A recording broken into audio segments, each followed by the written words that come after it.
thank you very much for inviting me today. I'm delighted to be here. It's always nice to come and speak about social infrastructure, which is kind of the main kind of focus of my research. But I'm particularly interested today in talking about social infrastructure alongside public transport and transport infrastructure. So obviously this is a very clear and but quite kind of complicated relationship, I think. So it's nice to kind of be able to bring those two things into closer dialogue together. So I think most of us, when we think of the word infrastructure, we think of things like public transport and roads and telecommunications and sewage works and electricity power lines and things like that. And this is certainly what Google imagines when you put infrastructure in. These are the kind of images that we think of as kind of hard, kind of critical infrastructure, the things that keep the economy going. But today we're interested in thinking about the infrastructure that keeps the social economy going. So social infrastructure for me, and at least how I define it, is thinking about physical spaces and places in our communities where we can have social interactions and develop social connections. And again, I think it's interesting here to think about how that relates to public transport. Certainly there's a few different ways the two things relate to each other. We need public transport to be able to access our social infrastructure, to get to places quite simply.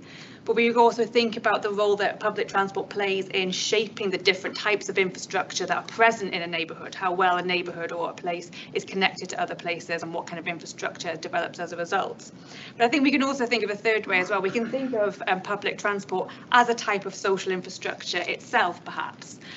And for this, I'd like to use the example of the Chorlton tram cat. I know there's at least one person in the audience who's familiar with Chorlton, so that's a helpful starting point. So this is the cat. I think he's called Batman. I'm not sure his actual name, but he's a cat who obviously lives nearby the Chorlton tram stop and is very regularly seen on the platform interacting with passengers waiting, and it's become a bit of a cult following. So he now has his own Instagram page. I think he has his own Twitter or X page or something, and there's various other kind of social media platforms that are kind of accumulated around this kind of quite nice interest in this cat, which is always present at this particular tram stop. He now even has his own mural at the tram stop as well. So I think I'm just using this as an example to show how a place that we might not think of as social infrastructure, it's not somewhere we go to socialise, we don't socialise at a tram stop, but nonetheless it has the capacity to facilitate interactions of sorts, and it has the potential to facilitate some form of community at least. I mean, the community bonds that people have maybe by following the Instagram page aren't particularly strong ones, but it still facilitates some form of connection and some form of community, some form of sociality to some extent. So I thought this is quite an interesting example of how public transport is also social infrastructure as well as hard infrastructure. But I guess some of the infrastructure spaces that we might be more familiar of, or we might kind of be more obvious to us, I think there's a few different ways we can categorise them. I think there's definitely something around organised activity, so spaces that kind of produce organised activity, who bring people together for organised events. So religious spaces would be one example, leisure centres, community centres is just a few. Also commercial spaces, cafes, restaurants, shops, pubs, hairdressers, barbers. Some of these are places that you might go to socialise, might go to a pub to meet with a friend and socialise. You might not think you go to the barbers to socialise, but there will possibly be an element of socialising whilst you're there. So different degrees of socialisation, I think, going on in these spaces, but still spaces where we have interactions and can foster social connections. And then we can think about outdoor and public spaces, so parks, squares, green spaces, nature trails, and then public services, so things like libraries, public transport, schools, and post offices. And again, not all these spaces are things that places you would typically think you'd go to socialise, but there are potential for social interactions there. And I think particularly the groups we're talking about today of older people and people with disabilities, some of these spaces like the post office or public transport might be the only places that they see people that have interactions on a daily basis. So I think we need to really think broadly and holistically about the types of spaces that we're interested in when we're thinking about social infrastructure, and the types of spaces in our communities which are facilitating and supporting the social economy and community of spaces. So as well as thinking about the diversity of spaces then, the different types of infrastructure we have, I think we also need to dig a little bit deeper and think about the types of social connections and the types of social interactions that are happening there. Because social infrastructure isn't always about meeting friends and having very strong connections with people. It can be really fleeting, really passing interactions or just kind of acquaintances as well. So this is where I kind of turn to the concept of social capital, which is used and abused. I do appreciate that, but I think it's a helpful starting point to think a bit deeper about the types of social interactions and connections that are happening in our social infrastructure spaces. So we can think about bonding capital, which is where we kind of bond or kind of come together with people we share something in common with. So that might be around a particular religion perhaps, or it could be around a particular experience of disability. There is some bonding element there of a shared experience, albeit there'll be variations within that, but there are spaces which bring people together around a particular thing. But then we also have bridging capital. So this is capital and connections with people sort of outside of your typical social circles. So this might be, and a very obvious example would be intergenerational connections or intercultural, interfaith, people outside your usual circles. So we can think about spaces that might be good at bringing together a diversity of different people together. So that's kind of the nature of different social connections, but then we can also think about the strength of these social connections. So kind of going from weak ties to strong ties. So strong ties is something we typically think about as friendships. So a relationship that requires some form of maintenance, some form of obligation to each other, and some form of inaction or particular kind of acquired action to kind of maintain those relationships. So strong ties be more around friendships. Weak ties are something we probably think of more as acquaintances. And this can be just the fact that you recognise someone at the tram stop because you see them there every day, or kind of being vaguely familiar with the person in the coffee shop who serves you every morning. You might not know their name, you might recognise someone from the school gates, you might recognise somebody from where you walk your dog. These kind of like weaker ties of interaction. And I think the point to emphasise is we don't need just one or two of these types of social connections. We need all of these different types of social connections in some form or other.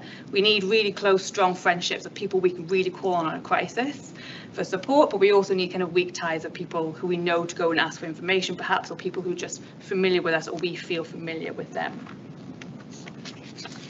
And then thinking about the different types of social infrastructure and the different types of social connections, we can start to think a little bit then about what types of spaces in our communities are particularly good at producing or fostering what type of social interactions.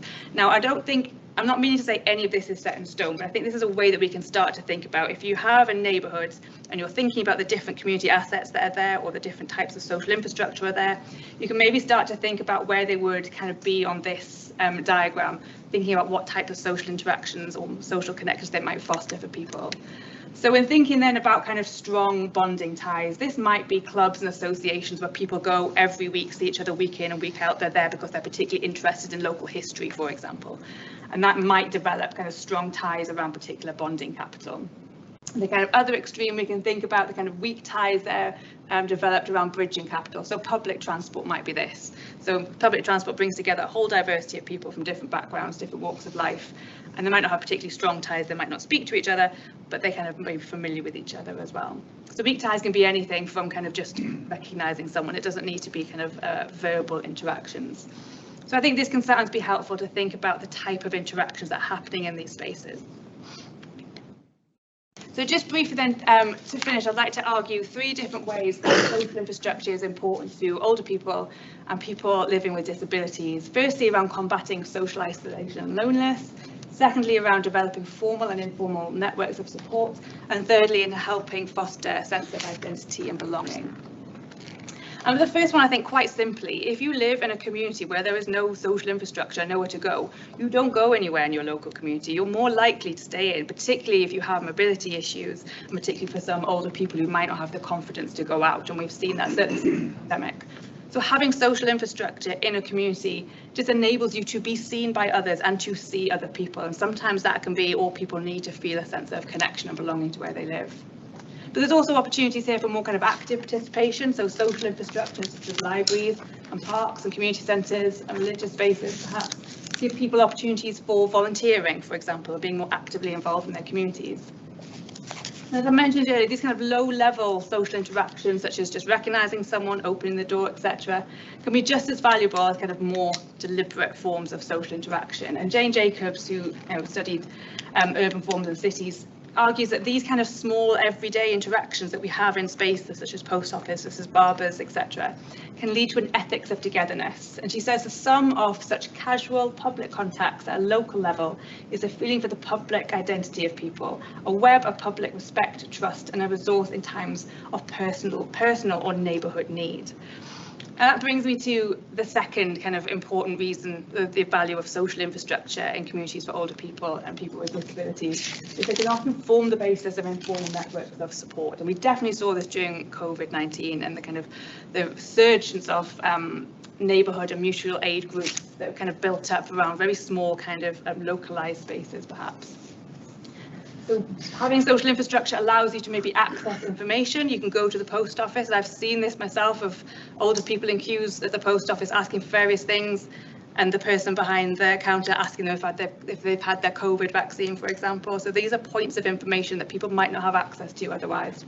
And again, highlighting the role of staff in these social infrastructure spaces as key people kind of passing on information and fostering those social interactions.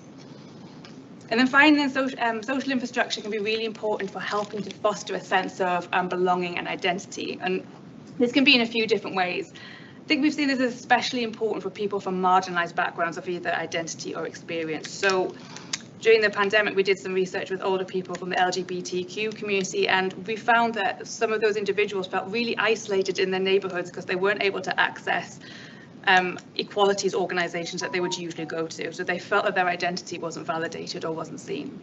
Similar research, we've looked at the experience of older people from South Asian communities, and their ability to be able to access culturally appropriate markets for foodstuff is not just about getting culturally appropriate food, it's also about kind of interacting with their culture and being able to speak the language they want to speak. So spaces of social infrastructure are really important for socialising, but also connecting to your culture or your identity.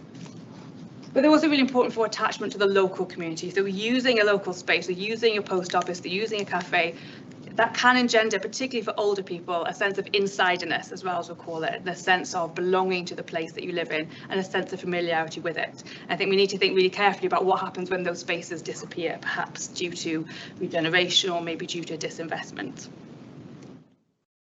So I'd just like to sum up then by arguing again the importance of social infrastructure is not just about having places to socialise. This is very much about spaces of well-being, belonging and visibility, and particularly for groups which are marginalised within the communities. And we need to have an ecosystem of social infrastructure spaces. We won't all use the same spaces or want to use the same spaces. We need to make sure that spaces for all different groups to feel comfortable and use to meet their needs. We also need to make sure that we, as well as having spaces of organised activity, which are great, we also need to have these kind of informal passing places, perhaps, such as post offices and banks. The closure of banks is very problematic in terms of spaces where people see others and are seen by others. And these fleeting interactions, these weak ties, need to be taken as seriously as more involved social interactions and stronger ties. We need a diverse social interaction. So thank you very much for your time. I'm happy to take any questions.